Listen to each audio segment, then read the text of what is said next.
porn star. Where to find a porn star? There are porn stars crawling all over LA. This is like the porn hub of the world, okay? Most of us porn stars live in the valley or on the other side of the hill, somewhere in LA. So, first thing you want to do is buy a plane ticket. Come out here. And second thing you want to do is buy a gym membership, because we all got to look good, right? So most of us are going to a gym. Now, pretty much any gym in the LA vicinity is going to have at least a dozen porn stars attending. So, you know, make yourself routine at that gym. Eventually, you're going to find one. And if you find one, you're going to find another, because most people go in pairs. And if you don't like either of those porn stars, then you could talk to them and figure out where their porn star friends are at. Now, I also like to eat. I'm the eating kind of porn star. I don't go to a gym, but most of them do. I don't go to a gym. I eat. So you can find me at most of the restaurants around in LA. So I would say that's going to be a better bet than meeting me at a convention, because anybody I meet at a convention is going to meet me when I've been meeting slimy fans all day, the ones that I will not be going on a date with, the ones that I won't be hooking up with. So I'm already not in the mood to find a date. And two, you're in that fan category. You came up to the booth and asked me for my autograph. Chances are I'm not going to go on a date with you. You're in that fan category. You watch my stuff. You want my autograph. You're going to buy a membership to my website. And that's it. Because as soon as you cross the line, it starts to become weird. You know what I mean? Now, as far as like Twitter and MySpace and all that sort of thing, you know, I don't really check my MySpace because I'm flooded with emails. And you couldn't stand out. There are so many emails that I just can't check them all. So the chances are I wouldn't even see your email.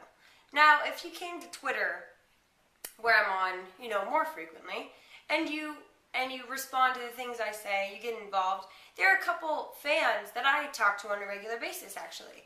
There's a couple that I'll web chat with, or I'll Skype with, or whatever. So we actually have a relationship. We have conversations. Now, if one of them approached me, and it's been months that I've been talking to a couple of them, if one of them approached me and wanted to go on a date, I'd be more likely to go out with somebody that I met on Twitter than somebody I met at a convention. So maybe get on Twitter and maybe get to know one of your porn stars. Get to know one of the girls that you like. Talk to her on the little webcam, but you have to make sure you have a camera too, because she's not going to talk to you on a camera if she's not watching you, because that's just weird. You never know who you're talking to.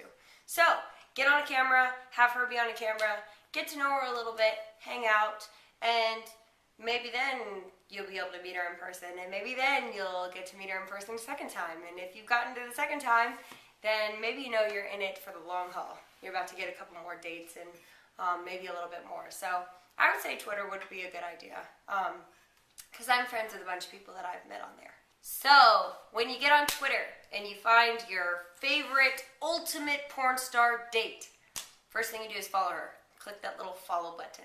Yes, we all know about it. Okay, so once you get on Twitter and you're following your favorite porn star, you start out slow and subtle. You don't want to jump on board with all the rest of the crazies and be like, oh my god, your body just makes me want to jerk my Like, you don't want to do that, because everybody does that. You want to be the one that stands out. You want to be the one that just says, hey. That's all you got to do. Okay, so maybe she doesn't respond to you the first couple times. Don't be alarmed. We get a lot of people saying hello, so it's hard to respond to everybody. But sooner or later, if all you do is say nice things, how are you? How was your day? How you been? That sort of thing. You know, she's going to notice that, yeah, if I respond to him, you know, he seems like he's harmless, and he seems like he's not going to be like, oh my god, she talked to me once, she's got to talk to me all the time. Because there are a lot of fans out there that if I respond to them, and then I don't respond to them another time, they freak out. They'll light up my Twitter like, oh my gosh, I can't believe you're so mean. You know, they'll freak out. So don't be one of those guys. Don't freak out if she doesn't respond to you. Maybe she responds to you one day and not the next day. That's going to be the first step. And it might take a little while to pass that first step, because she's going to have to take a little while to notice you. Now, after you've done that for maybe a month or so, she's going to start recognizing that you're still a cool guy. You're still just a nice, relaxed, chill, hey, how are you kind of guy. Which is going to be good, because all the rest of the guys out there are creeps. So they make it easy for you to look good. So, The next thing you're going to do when she starts responding to you, hey, I'm good, how are you? You say, oh, I'm good, work kind of sucked. Normal. Just stay very normal. Ask her, how's the weather? If you know she's got an animal, ask her how's her animal doing. You know, how's your dog doing? Just ask her really normal questions because everybody else out there wants to know the last time she took a Everybody out there wants to know the last time that she masturbated. Everybody wants a naked picture. Everybody wants, they're doing the fan They don't do the fan Ask her normal She's going to be like, oh, this guy's really cool. Tell her that, you know how you do the retweet thing when she's like posting about, come watch me live on this show? Retweet it for her because she knows that you're helping her out trying to get more people to go watch her, And don't tell her that you're watching it, even if you are. Don't tell her. Just be the cool guy that's helping bump her business. You know what I mean? Just bump her business for her and then say, hi, how are you? Ask her how her show went, like you weren't there. Which we all know you probably were. But act like you're not a fan. Act like you're just a friend. Because that friend has potential to change. Fan is just a fan. You're just going to be a fan forever. So don't act like a fan.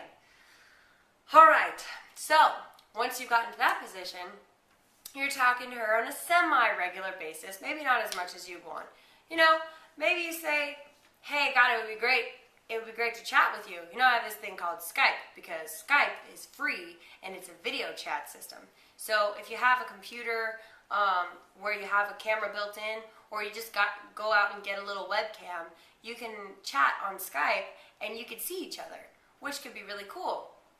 And for a porn girl, that's a really great way to personalize with fans. So even if she says, okay, this is a cool guy, but I'm going to pretend like he's a fan for a second. I'll go on Skype, and then he's going to tell everybody that I went on Skype with him, and everybody's going to come give me attention because they all think that I'm going to Skype with him. So she's going to use you a little bit. So then you end up on Skype. So now you're one-on-one with her on the camera. Like, you can see her, she can see you, you're talking. Be normal. Again, be perfectly normal. Ask her normal questions. Be a cool guy. Sit there and drink a soda. Don't get drunk because that looks weird too. Eat a sandwich. Just act like you're totally relaxed and laid back. Have a game on in the background. Just be a dude. A normal guy. Not a creepy stalker. Oh my God, can I see your ass? Just sit there with her fully clothed and be completely cool with her just being a normal chick. She's gonna, maybe crack a couple jokes here and there. Not like you're trying to make her laugh. Just a couple nonchalant, laid-back jokes. Make her smile, make her laugh, make her comfortable. You are now downtime. You're now relaxed. She doesn't have to be on, so to speak. She just gets to be comfortable, have a good time. This is just somebody to talk to. So then, she might want to start talking to you more and more. This is how it happened with me and my fans. This is why I know. I have probably 6 fans that I talk to. 6. That's how few. 6 people that I talk to when I'm just bored at home. I'll be bored at home and get on Skype with them. I'll ask them to come talk to me because I enjoy their company. That's because they made me laugh, they were nice, and they weren't creepy. So those are the biggest things. Talk to me about normal things. Talk to me about, oh my God, so I'm at work and my boss is being such a because da-da-da-da-da-da. Take us out of our world for a minute. We're always thinking about sex. We're always thinking about take us out of that for a second. And then you start to be more of an approachable person. You start to be a friend, not a fan. And bada boom, bada bing. After a couple times you Skype, say, hey, you want to go to Starbucks? Let's go to Starbucks. Starbucks is great because there are a lot of people in the vicinity. She feels more safe. And there's coffee. Perfect. You don't ask to go on a date yet because a date is very one-on-one. Starbucks is like you're standing around having a cup of coffee. Very laid back. Going to dinner is more formal. You want to avoid that at first. You want to just go to Starbucks. And then after you go to Starbucks a couple times, then maybe you go out to dinner. Or you go out to a movie because a movie's cool because you don't have to pressure her into talking the whole time. She can just kick back and watch a movie. So, also another opportunity once you've done the Starbucks for a little while.